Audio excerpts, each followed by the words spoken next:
How to take a screenshot on your Android phone. Here are two easy methods. Method 1. Using the buttons. Open the screen you want to capture. Then press the power button and the volume down button at the same time and quickly release them. Your phone will capture a screenshot and you'll see a preview on the screen. Method 2. Using the 3-finger swipe gesture. Place 3 fingers on the screen and swipe downward in one smooth motion. If the gesture is enabled, your phone will instantly take a screenshot.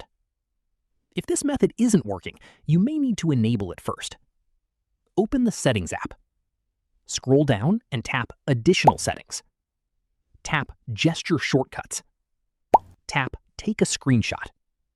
Select Swipe Down with 3 fingers. If it's already selected, the gesture is already enabled, and you can use it anytime to capture a screenshot.